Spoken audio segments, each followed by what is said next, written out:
پتمنو لیدونکو ستړي مشئ. نوزیږی ماشوم که د مور تای وروي تر 3 میاشتو پورې بل هیڅ ډول خوړو ته اړتیا نه لري، خو له 4 میاشتو څخه وروسته د لویانو ځینې خواړه څکلای شي. له 6 میاشتو څخه وروسته د مور شیدې نشي کولای د ماشوم ټولې غذایي اړتیاوې پوره کړي. له همدې کبله ضروري او اړینه ده چې ماشوم ته د مور د شیدو ترڅنګ نور خواړه ورکړل شي.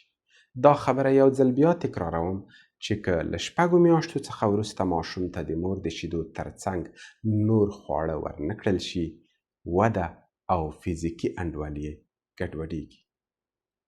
دا سمه ده چې بل هر ډول شیدې د مور د شیدو ځای نشي نیولی، خو که چیرې اړتیا وي او مسلکي ډاکټر ماشوم ته د وچو او یا نورو شیدو د ورکړې سپارښتنه وکړي، میندې او پلرونه باید ډېره اندېښنه ونه کړي، ځکه وچې یا د مور له شیدو پرته نورې شیدې هم یو څه خوبۍ او ښېګڼې لري. لومړی په مور پورې اړه نه لري. په مخکې خپرونو کې مې وویل چې ګرم، اندېښنې، خوابدۍ، غمونه او د ژوند نورې ستونزې او مشکلات د مور په شیدو مخامخ اغیز کوي، کچ او اندازه یې راټیټوي او منځپانګه محتوا یا د شیدو جوړونکي توکي یې ګډوډوي، په داسې حال کې چې وچې شیدې له دغه ډول ننګونو سره مخامخ نه دي. دویم، د مور په خوړو پورې تړلې نه وي. ډېر ځله ماشومان د مور د خوړو له کبله له تیرودلو څخه ډډه کوي. د شیدو خوند یا بوی ورباندې ښه نه لګیږي. که یو ماشوم هر وخت د مور تیروي خو یو ناڅاپه له تیرودلو څخه ډډه کوي یا یې د پخوا غوندې په مینه او شوق نه روي، مور باید له هر څه لومړی په تیرو 2-3 ورځو کې په خپلو خوړو کې بدلونونو ته پام وکړي. وړاندې مې یادونه وکړه چې اوږه، کبان او دیګدارو یا مصالې اکثرا شیدې بدخونده کوي، مګر له دې درکه د وچو شیدو خوند تل ثابت او یو ډول وي. دریم، وړ یا مناسب چاپیریال او محیط ته اړتیا نه لري. په هر ځای او هر ډول شرایطو کې ماشوم ته ورکول کېدای شي. څلورم، له مور پرته یې د کور نور غړي هم ورکولای شي او په مرسته یې له ماشوم سره یو ډول ګټوره او رغنده اړیکه جوړولای شي. د 5مې ښېګڼې په توګه یې کېدای شي پر څرګند او معلوم مقدار او کچ ګوته کېږدو، په دې معنا چې ماشوم ته د ورکول کېدونکو وچو او یا نورو شیدو مقدار او کچ تل معلوم وي. مور و پلار دا اندېښنه نه لري چې ماشوم به یې بسنده شیدې خوري او کنه. په هر صورت که ماشوم ته د مور د شیدو پر ځای وچې او یا نورې شیدې ورکول کېږي، تر ټولو مهمه دا ده چې ماشوم باید په غېږ کې داسې ونیول شي لکه مور چې تای ورکوي، ترڅو د شیدې ورکوونکي او ماشوم پوستکی او ځان سره ولګي. بې مودې او له خپل وخت څخه مخکې زیږېدلي ماشومان په سمه توګه د مور تای نشي رودلی، نو له دې کبله له چوسني یا چوشک څخه تر هغه وخته پورې کار اخیستل ګټور دي چې ماشوم د مور د تی د رودلو وړتیا پیدا کړي. په ورته شرایطو کې میندو ته سپارښتنه کیږي چې خپلې شیدې ولوشي او بیا یې په چوسني یا چوشک کې ماشوم ته ورکړي. د مور لوشل شوي شیدې په یخچال کې په مناسبه تودوخه کې یوازې او یوازې د 24 ساعتونو لپاره ساتل کېدای شي.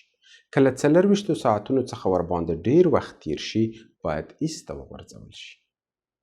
د مور شیدې یوازې او یوازې یو ځل د تودېدلو وړتیا لري. بیا ځلي تودول یې کیفیت له منځه وړي او ماشوم ته تاوان لري. ځکه نو که د مور تودې شوې شیدې له ماشوم څخه زیاتې شي، باید وغورځول شي. چوسنه یا چوشک باید داسې ونیول شي چې ټول سر یې له شیدو راډک شي، ترڅو د ماشوم ګېډې ته زیاتې هوا نه ننوځي. که څه هم ماشومان حتی هغه وخت چې په تیرودلو کې بشپړ مهارت ترلاسه کړي، څه ناڅه هوا تیروي. د دې هوا را ایستل ډیر ضروري دي. تر ټولو اسانه او ښه لارې دا ده چې د تی یا چوسني له رودلو څخه 3 دقیقې وروسته د ماشوم په غېږ کې ونیول شي، سر یې د پر اوږه واړول شي، په ورو ورو د پر شا وټپول شي او لږ څه د ځان پلو ته راتخته کړل شي. تر هغو چې د ماشوم ګېډې ته ننوتلې هوا نه وي ایستل شوي د شیدو له ورکړې څخه سملاسي وروسته یې د ویدولو هڅه مه کوئ. ځینې سابه، حبوبات او میوې بادګینې وي. د ماشوم په ګېډه کې د باد د راپیدا کېدو کبل ګرځي. نو میندې باید پام وکړي چې دغه ډول سابه، حبوبات یا دانې او میوې ډېرې لږ وخوري او که بیا یې هم خوراک ته زړه کېږي باید پاخه یې کړي. د تی یا چوسنې د رودلو په وخت ماشومان له ډېرې رڼا، د انځورګرۍ د وسایلو له فلش او لوړ غږ څخه ځورېږي. تقریبا په ټولو ماشومانو باندې د سګرټ لوګی ډېر بد لګېږي. عطر او نور تیز بویونه یې نه خوښېږي. تیروي ماشومان د خونې د بوی د بدلولو مواد چې اوس هر چیرته کارول کېږي نشي زغملی. د لاسونو او پښو د نوکانو رنګونه یې بد ایشي او خونې یا کوټې له وچې هوا سره ځورېږي. نو له دې کبله په هغو سیمو کې چې په ټولیزه توګه هوا یې څه ناڅه وچه وي، د ماشوم په خونه کې د هوا د نمجنونکو وسایلو څخه کار اخیستل ګټور دي. په هر حال تر ټولو اساسي او بنسټیزه خبره دا ده چې ماشوم باید په 24 ساعتونو کې له 2 څخه تر 3 ساعتونو پورې د مور تی یا چوسنی وروي، ځکه د ژوند له هغه لومړۍ شیبې څخه ژوند کولو او د په زړه پورې او خوندورو اړیکو جوړولو ته د ماشوم لیوالتیا او په یو ډول د ماشوم په ماغزو پورې اړوند جنسي فعالیتونه د رودلو په کچو اندازې پورې تړلي دي. مهمه نه ده چې د مور تی، چوسنی، ګوته او یا کوم بل څه روي. پر همدې بنسټ د ماشوم روزنې پوهان وایي چې سالم او روغ ماشوم په یوه شپه ورځ کې له 2 څخه تر 3 ساعتونو پورې رودلو ته اړتیا لري چې له یوې خوا وکولای شي خپلې جنسي، عاطفي او احساسي اړتیاوې پوره کړي او له بلې خوا ماغزو ته چانس او وخت ورکړي چې بېلابېلې برخې په ښه توګه ورسپارلې دندې او کارونه ترسره کړي. د رودلو کچو اندازه د ماشوم په ژوند او راتلونکي ژورې اغیزې لري. ځکه نو غواړم راتلونکې خپرونه ټوله همدې موضوع ته ځانګړې کړم.